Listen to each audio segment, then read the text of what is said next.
l'essentiel des actes d'anesthésie sont faits sous anesthésie générale, associés ou pas à une anesthésie loco-régionale.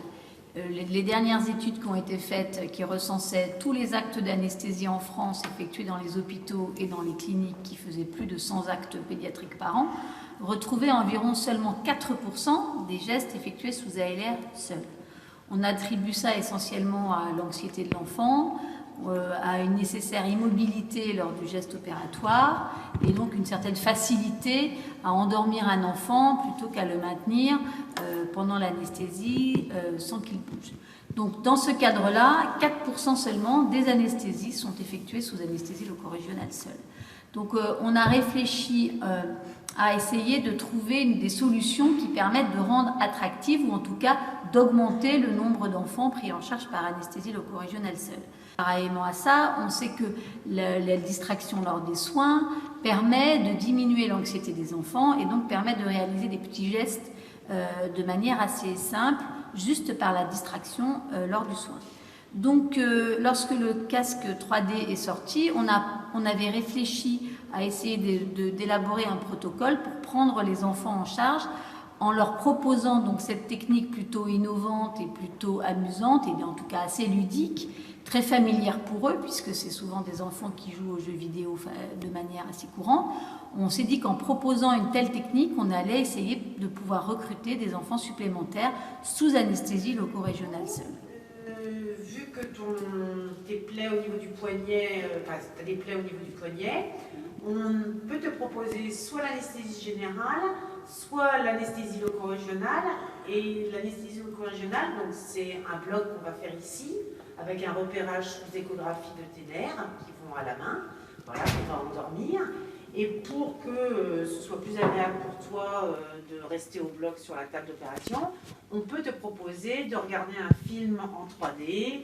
Donc tu as le casque ici sur l'affiche, avec donc tu choisiras donc un film, et puis on t'installera après ce casque en 3D avec les écouteurs.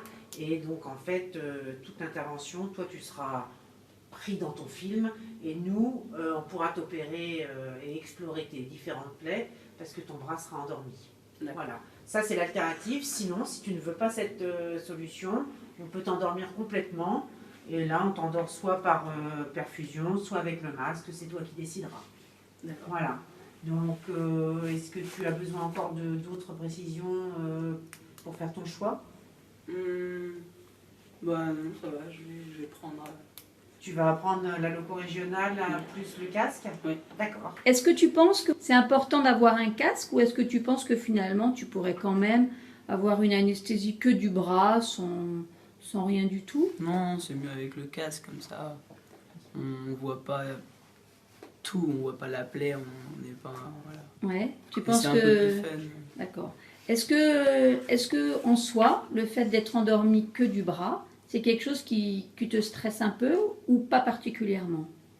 Bah si je suis concentré sur le film et que je vois pas la plaie et voilà, bah non. Non, ça va. D'accord. Est-ce que tu penses que l'anesthésie générale en soi, est-ce que c'est quelque chose toi qui te stresse ou Si, pas peu. particulièrement? Ouais. Oui. D'accord. Ça te stresse? T'as une idée pourquoi ça te stresse? Bah, je sais pas, le fait d'être endormi, Ouais. de rien sentir, enfin d'être endormi, de pas savoir ce qui m'arrive, bah un peu. Ouais, C'est d'accord. stressant. Donc toi finalement, regarder un film pendant qu'on t'opère, c'est un truc qui te plaît? Oui. D'accord, ok. Bon bah écoute, on va se retrouver au bloc alors, et puis on va te préparer Titanic. Qu'est-ce qu'on a fait? On a créé un parcours patient pour ces enfants-là, en créant une grande affiche qui est mise en consultation. Et proposer, l'affiche elle est assez attirante parce qu'elle est très colorée et puis un certain nombre de films bien connus qui sont mis sur cette affiche. Et donc est proposé à l'enfant l'alternative en fait à l'anesthésie générale plus anesthésie loco-régionale, de faire une anesthésie loco-régionale seule et d'avoir un casque 3D pendant l'intervention. Alors, en général, ce système-là qui est assez attirant permet de vaincre la réticence et des enfants et des parents. Et donc c'est pour ça qu'on a développé ça à Trousseau et qu'on a mis en place ce système il y a à peu près 1 an environ. Puisque le casque 3D au public, c'est quelque chose d'assez récent, hein. C'est abordable. Il a fallu trouver des problèmes d'asepsie, de choses comme ça. Donc le temps qu'on développe un peu tout ça, on a mis presque 8 mois à obtenir et les financements et puis mettre au point le matériel pour un problème de propreté, de choses comme ça. Et donc maintenant, en fait, on propose ça en consultation, on fait choisir le film à l'enfant et on installe ça au bloc opératoire. Idéalement, on fait tout le process sous casque, c'est-à-dire la pose de la voie veineuse, l'anesthésie locorégionale et l'acte chirurgical. Pour des problèmes techniques souvent, le casque ne peut pas être débranché, il n'a aucune autonomie de batterie. Donc quand on veut gagner du temps et faire le geste d'anesthésie locorégionale avant, on est obligé de faire le geste soit sous hypnose, soit sous hypnose conversationnelle la plupart du temps. Et à ce moment-là, on installe le casque une fois que l'anesthésie locorégionale est réalisée. Et l'enfant a donc son geste sous bloc, sous anesthésie locorégionale seule. Et moyennant quoi, en fait, on a fait une petite étude pour voir le taux de satisfaction. Les enfants sont ravis. Et on avait couplé cette étude en fait à un questionnaire qui leur demandait pourquoi spontanément ils avaient choisi d'avoir une anesthésie locorégionale seule et s'il n'y avait pas eu le casque, est-ce qu'ils auraient quand même persévéré dans le fait de ne pas être endormis. Et donc il y avait aussi un questionnaire sur l'anesthésie générale et les craintes de l'âgé. Voilà, donc on fait ça maintenant en routine et on propose le casque aux enfants systématiquement à partir de 6 ans. Voilà. Pour un problème d'arriver à mettre le casque, il n'est pas fait pour des enfants de très petite taille, donc on n'arrive pas à avoir d'occlusion quand ils ont moins de 6 ans, il y a trop de lumière et puis ça marche beaucoup moins bien. Donc en fait, on propose ça à l'enfant à partir de 6 ans. Qui a un son assez fort dans les oreilles et donc on n'entend rien de tout le matériel d'orthopédie qui est utilisé et donc qui permet à l'enfant d'être beaucoup plus isolé sur le plan sonore. Donc on les fait toujours choisir, on leur demande est-ce que tu veux qu'on te prévienne avant de faire chaque phase de l'intervention, le badigeonnage, le champage, l'incision. Ou alors, est-ce que tu préfères suivre ton film et ne pas être embêté? Et en fait, ça dépend des enfants. Voilà. On n'ajoute rien au casque. On ne met pas ni protoxyde d'azote, ni anesthésie autre. On ne met rien d'autre.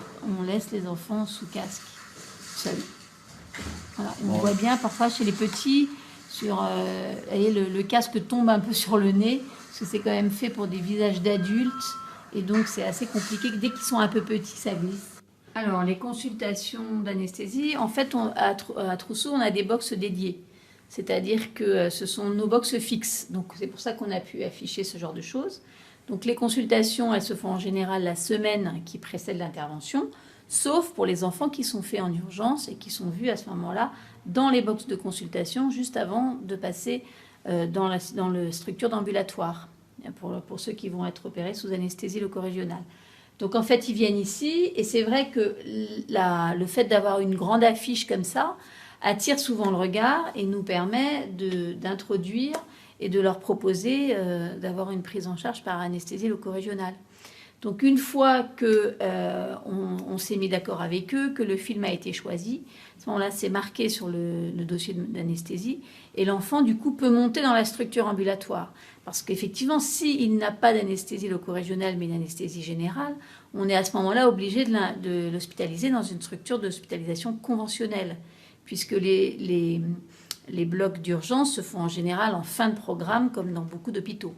Alors que s'ils sont faits sous anesthésie locorégionale, on peut arriver à les passer en système d'ambulatoire. Et donc, à ce moment-là, on les bascule, puisque l'hôpital ambulatoire se ferme à 19h ici. Donc, on peut arriver à les faire en fin de programme en les maintenant dans une structure d'ambulatoire. Et donc les enfants attendent ici. Au moment où ils vont passer au bloc opératoire, ils sont mis dans une autre pièce, changés, mis dans une chaise ou dans un brancard et transférés au bloc. Au retour, pour ceux qui n'ont pas été endormis, donc qui ont bénéficié d'une anesthésie loco-régionale sous casque, à ce moment-là, ils redescendent en quittant la salle de réveil et viennent dans la salle de collation qui est ici, prendre leur petite collation avant de sortir. Voilà. Pour ceux qui ont été endormis, par contre, ils sont mis dans une chambre en attendant de faire la sieste, de se réveiller, puis de prendre leur collation et de sortir. Voilà. Donc c'est une unité où, en fait, si vous voulez, on peut rajouter des patients. À partir du moment où l'anesthésie loco-régionale a été acceptée, même si les enfants ne sont pas prévus en ambulatoire, les urgences peuvent être mises ici, puisqu'on a une salle de jeu d'attente qui permet de rajouter des patients tous les jours, en fonction du flux des urgences qui arrivent et en fonction de l'heure de passage au bloc opératoire, puisque sous ALR, ils peuvent passer. Maintenant qu'on peut faire sortir les enfants avec un bloc qui n'est pas levé, on en profite pour pouvoir faire de l'anesthésie ambulatoire jusqu'à tard dans l'après-midi.